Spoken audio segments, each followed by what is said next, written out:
I'm here to meet a family that's in a slightly different phase of their lives. They're grandparents, and they're trying to find a balance between healthy eating and food that tastes good. And I hear that the man of the household's going to give me quite a challenge. So let's see what happens. Let's find out. Who are these folks?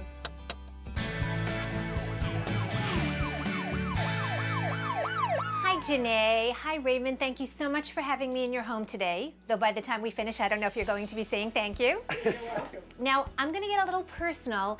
Any health issues I should know about that either of you have that we can kind of invite into the conversation? I don't have any health issues. No health issues. Does that mean that you've I only decided? take like the vitamins and aspirin. Aha. Not true.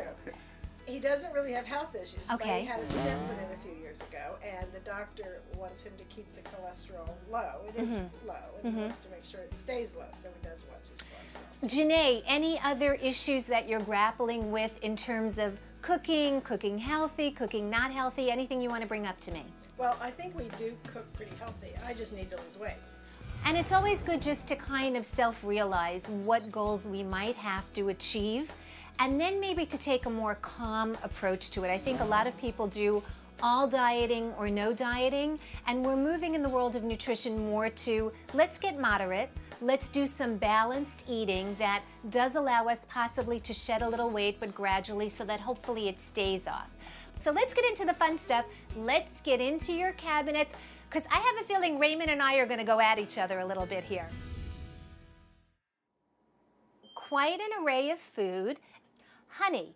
I want to bring this up quickly. A lot of people are using honey because it's a natural sweetener, they call it. Has to be healthier than sugar. Sugar is sugar. Bottom line. High fructose corn syrup has gotten a bad rap because it's in a lot of processed food. At the end of the day, calorie-wise, it's pretty much the same. Sugar is sugar, so track it no matter what kind you're using. But I do see some other good stuff here. Corn is great. Again, you do want to look at the sodium because it is in a preservative. Sodium, this has only 300 milligrams, but it's 300 milligrams you can dilute by dumping it in a colander and getting rid of that salt before you cook it. So that's what I recommend to people. Okay, this is the fun pantry, I see. Who's the Jell-O person here? Raymond, you're hiding. Come out, come out. This all started because he likes to have something after dinner that's sweet, usually a piece of fruit or chocolate if it's in the house.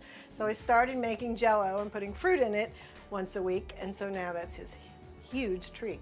So Raymond, what I want to suggest is make that stretch a little longer and intermingle some other desserts. I don't like cakes. And It's not. I don't Raymond, like do you see cake written across donuts. his forehead? I don't.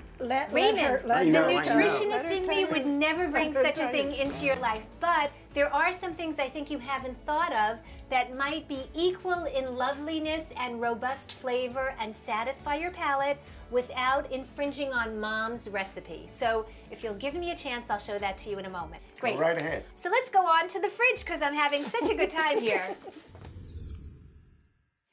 Okay, I love the fact that you're growing some herbs in the fridge. Fresh herbs are a fabulous addition to cooking with food and cutting the salt, the fat, the sugar, so I love the herbs.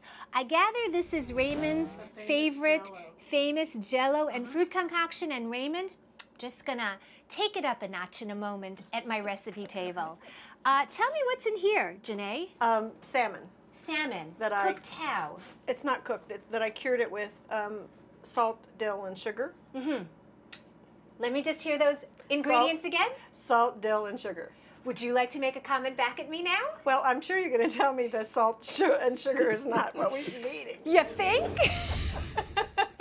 Okay, at least we can laugh about it. And again, awareness is part of the battle. There are studies that say if I can only just make people aware, they'll be thinking more about ingredients and they're more likely to swap it out some of the time. So that's great. Raymond has really made me rise to the occasion. So I am going to try and entice him with some dessert ideas that don't involve high sugar recipes. So why don't we try that, okay?